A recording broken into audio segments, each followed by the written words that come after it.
Hello, this is Demetria January. Today is currently June 7th, 2018. The time is 6:49 p.m. Pacific Standard Time, and I am here to conduct my pre-trading routine and my chart market analysis. I am currently on the GBP JPY 15-minute chart, and just here to take a look to see what's happening in the market right now so that I can go ahead and prepare to plot my support and resistance lines so that I can execute a trade. The market is currently in consolidation, so I will take a moment to review my FX book to see if there's any reports that will be released or any fundamentals that will be released that could potentially affect my my trades. And I typically will trade during the London session, which will open at 12 a.m. Pacific Standard Time, and I will conduct my my trading during 12 a.m. between 12 a.m. and 2 a.m. So on my FX book, I see that there are no reports or fundamental announcements that will be released during my trading session. So I'm good. I don't typically trade any fundamentals. So let me go back to the chart. And the current market there's some consolidation that's there. So I will start with my daily chart. And currently on the daily chart, I can see that the market is in an uptrend. The major trend is in an uptrend. A lot of indecision. There's lots of wicks on this particular chart where the market just goes, the bears go up and then it comes back down, and then the bulls go up and it comes back down. So the bears and the bulls are fighting for a position in the market. This trend currently is in an uptrend on the daily chart. The chart goes from February 23rd, 2018, all the way up until today. So I will plot my support, my resistance line at the top, which will show the highest point where the price action has gone. I'll change the color so that when my lines move over, I can tell which lines are which. And I will plot a line at the top for resistance, I plot a line at the bottom for support. And then I will also plot two additional lines that are close to the level of price action. And I'm looking for 3 points of contact. I have several points of contact here. This is a strong line. And then I'll plot another line right below the price action. And that's a strong line there. And then I will move over to my hourly chart. And on this hourly chart, I will do the same thing. On the hourly chart, I would say that the major trend is an uptrend as well, because the market was in a bit of consolidation here, but then it continues to rise up. And so there's a bunch of high points on this chart. So I will plot my line for the highest point here, change the color. And then I will also plot a line at the bottom to show the lowest point in the market.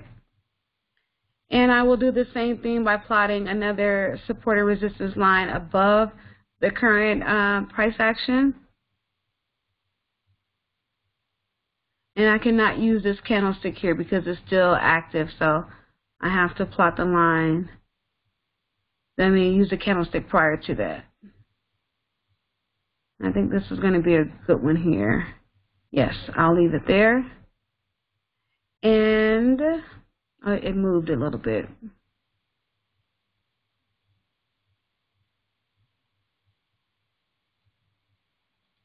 And then I'll do the same plot, a supporting line as well.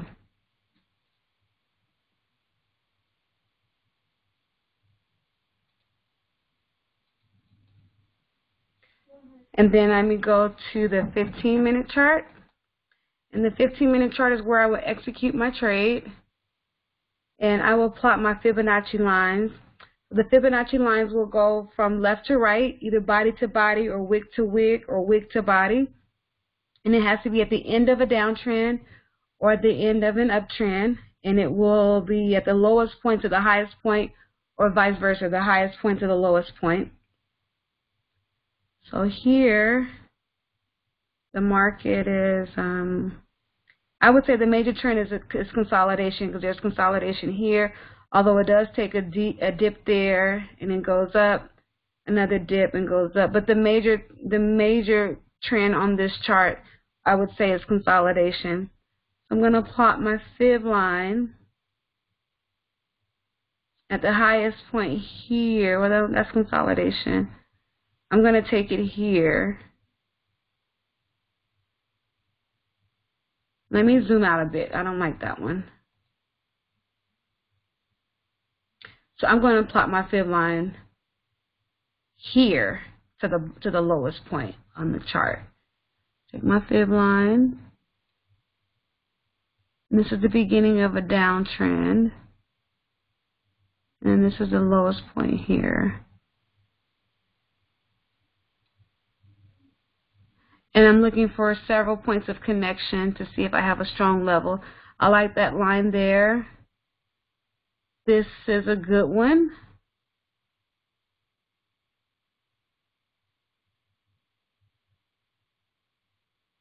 That one's okay. So that's good. So I'm going to leave the lines there. I'll go back and zoom into the chart.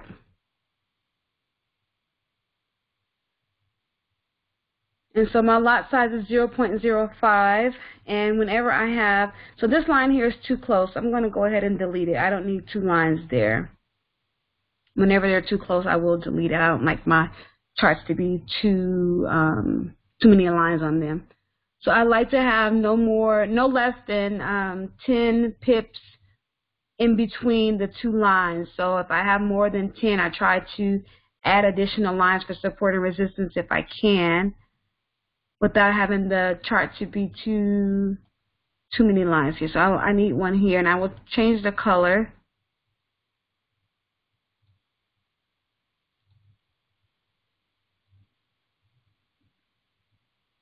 So that's a good one there. And by doing this, I will be prepared when the London session opens, and I will not be scrambling trying to figure out where I'm going to get into the market and add additional lines. Let me make this smaller so that I can see it.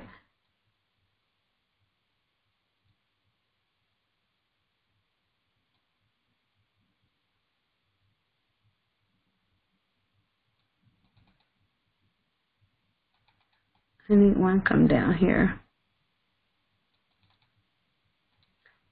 And then one more.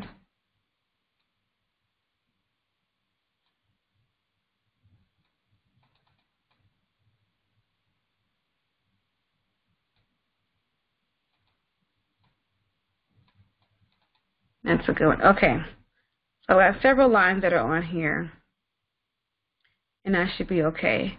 If I were to enter into a trade right now, currently with the market the way that it is, and with this being in consolidation, I would use RSI in order to get into the trade as confirmation. I would need this particular area to either break above this level of resistance.